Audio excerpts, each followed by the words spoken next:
नमस्कार दोस्तों।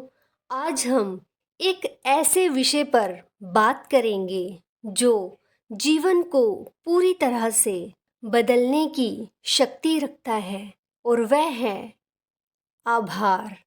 हम इसे एक विशेष दृष्टिकोण से देखेंगे, एक ऐसा दर्शन जो हमें विपरीत परिस्थितियों में भी संतुलन, शांति और मानसिक मजबूती सिखाता है। वह है स्टोइसिज्म, यानी स्टोइक दर्शन। स्टोइक विचारकों ने कहा है, हम घटनाओं से दुखी नहीं होते, बल्कि हम उन घटनाओं के बारे में अपने विचारों से दुखी होते हैं। ये एक आम दर्शन नहीं है, ये एक जीवन जीने की कला है और इसका केंद्र बिंदु है आभार। आइए एक ऐसी यात्रा पर चले जो हमारे सोचने, महसूस करने और जीने के तरीके को पूरी तरह से बदल सकती है। स्टोइसिज्म है क्या? स्टोइसिज्म एक प्राचीन यूनानी और रोमन दर्शन है जिसकी शुरुआत जीनो ऑफ स्टियम ने लगभग 300 ईसा पूर्व की थी। स्टोइसिज्म सिखाता है कि हमें जीवन में आने वाली घटनाओं को नहीं, बल्कि अपनी प्रतिक्रिया को नियंत्रित करना चाहिए। ये दर्शन 3 मुख्य स्तंभों पर आधारित है। पहला, भावनाओं और विचारों पर नियंत्रण रखना।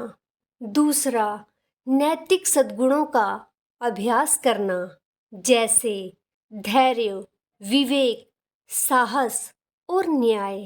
तीसरा, प्रकृति के अनुसार जीना, यानी उस तरीके से जीना जो हमारी मानव प्रकृति को अनुकूल हो। स्टोइसिज्म हमें सिखाता है कि कुछ चीज़ें हमारे नियंत्रण में होती हैं, जैसे हमारे विचार, हमारी प्रतिक्रियाएं, हमारा व्यवहार, और कुछ चीज़ें हमारे नियंत्रण में नहीं होती, जैसे मौसम, दूसरों की राय, मौत, बीमारी इत्यादि। इस दर्शन के अनुसार मानसिक शांति केवल तब आती है जब हम केवल उन्हीं चीज़ों पर ध्यान देते हैं जो हमारे नियंत्रण में हैं। अब हम ये कहते तो रहते हैं, आभार व्यक्त कीजिए, ऐसे कीजिए, वैसे कीजिए, लेकिन सही मायने में आभार है क्या? दोस्तों, आभार केवल धन्यवाद कह देना नहीं है, ये एक दृष्टिकोण है, एक जीवन जीने की शैली है। स्टोइक दर्शन में आभार को दैनिक अभ्यास की तरह अपनाया जाता है। ये एक मानसिक अनुशासन है। मार्कस अरेलियस, जो रोमन सम्राट और महान स्टोइक थे, उन्होंने अपनी निजी डायरी मेडिटेशन में लिखा, हर सुबह जब तुम उठो तो सोचो, आज मैं जीवित हूँ, मैं सांस ले सकता हूँ, सोच सकता हूँ, महसूस कर सकता हूँ। क्या ये पर्याप्त नहीं है? उनके लिए आभार एक आध्यात्मिक शक्ति थी जो इंसान को हर परिस्थिति में संतुलन प्रदान करती है। आइए जानते हैं आभार क्यों जरूरी है। आज हम एक ऐसी दुनिया में जी रहे हैं जहां शिकायतें आम हैं, जैसे कि मेरे पास समय नहीं है, पैसा नहीं है, लोग मुझे नहीं समझते, मेरी तो किस्मत खराब है। लेकिन स्टोइक दर्शन कहता है, जो तुम्हारे पास नहीं है उस पर ध्यान मत दो, जो है उसके लिए आभार व्यक्त करो। जब आप आभार प्रकट करते हैं तो आपका मन चिंता और असंतोष से मुक्त होता है।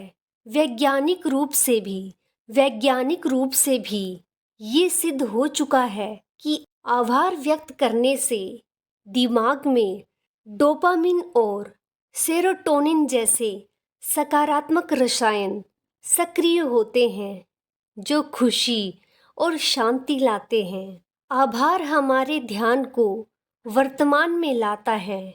हम जो हैं उसमें सुंदरता और पूर्ति देखने लगते हैं। ये एक मानसिक क्रांति है। चलिए जानते हैं कि विपरीत परिस्थितियों में भी आभारी कैसे रहें। जब जीवन आसान हो तब आभार जताना सरल होता है, लेकिन स्टोइसिज्म की असली परीक्षा तब होती है जब जीवन कठिन होता है। स्टोइक्स मानते हैं कि हर कठिनाई, हर दुख, हर नुकसान एक शिक्षक है।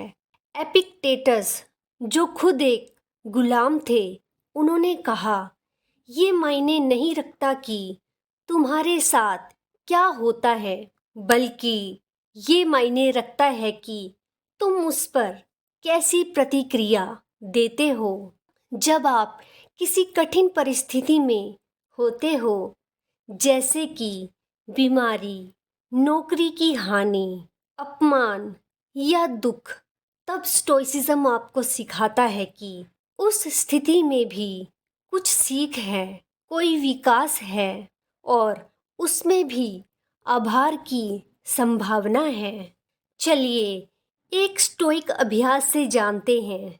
हर सुबह उठकर खुद से पूछें, अगर आज का दिन कठिन हुआ तो क्या मैं धैर्य रखूंगा? क्या मैं इस कठिनाई को एक अवसर की तरह देख पाऊंगा? जब हम कठिन समय में भी आभार जताते हैं, तब हम अपने अंदर की शक्ति को पहचानते हैं। यही आंतरिक स्वराज है। चलिए अब जानते हैं कि आभार का दैनिक अभ्यास कैसे करें। स्टोइक्स केवल विचारों में नहीं रहते थे, वे अभ्यास पर जोर देते हैं। जैसे कि पहला, आभार की डायरी। हर रात सोने से पहले 3 चीज़ें लिखें जिनके लिए आप आभारी हैं। जैसे आज सूरज निकला था, मैंने माँ की आवाज़ सुनी, या फिर बच्चे मुस्कुराए। दूसरा, नकारात्मक कल्पना। स्टोइक विचारकों की एक अनोखी तकनीक, उस चीज़ की कल्पना करें जो आपके पास है और सोचें अगर ये ना होती तो। ये अभ्यास आपकी दृष्टि को पूरी तरह बदल देता है। तीसरा, स्वैच्छिक असुविधा। समय समय पर आराम छोड़ें, जैसे ठंडे पानी से नहाना, फर्श पर सोना, उपवास करना। इससे आप सामान्य चीज़ों की सराहना करना सीखते हैं। चौथा, मोमेंटो मोरी। मृत्यु को याद रखो। इसका मतलब है हर दिन को अंतिम की तरह जीना। जब आप मृत्यु को स्वीकार करते हैं तो आप जीवन में हर पल में सुंदरता खोजने लगते हैं।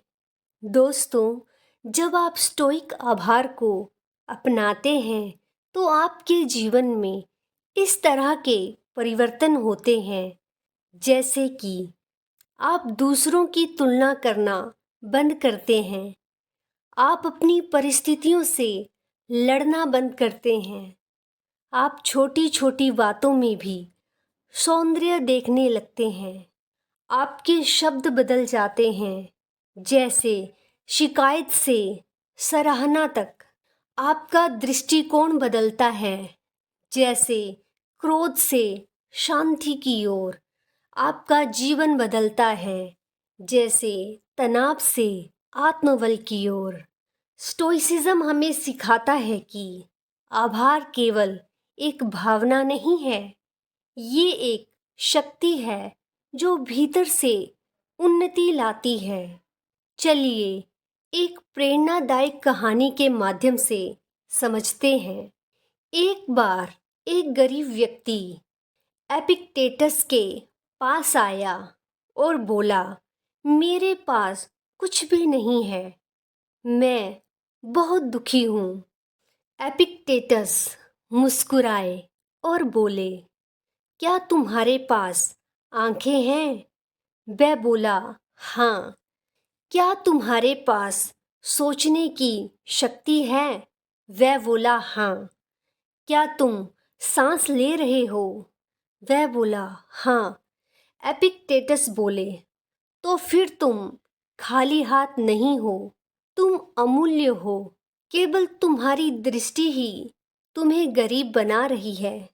ये कहानी हमें ये सिखाती है कि सच्चा आभार हमारे विचारों से उत्पन्न होता है, बाहर की चीज़ों से नहीं। दोस्तों, स्टोइसिज्म हमें ये नहीं सिखाता कि कैसे दुख से बचें, बल्कि ये सिखाता है कि दुख के बीच भी मानसिक शांति कैसे पाएं। और आभार उस मार्ग की सबसे पहली सीढ़ी है। हर सुबह और हर रात आभार को अभ्यास बनाएं। जब आप हर परिस्थिति में कुछ न कुछ सराहने लगते हैं, तो जीवन केवल सहने योग्य नहीं, बल्कि सुंदर बन जाता है। तो आज ही एक छोटा सा कदम उठाएं, एक डायरी में लिखें, मैं आज किन 3 चीज़ों के लिए आभारी हूँ। छोटे कदम से शुरुआत करें और देखिए स्टोइक आभार की शक्ति कैसे आपके जीवन को भीतर से रूपांतरित करती है। तो धन्यवाद दोस्तों, आपका हर दिन मंगलमय हो।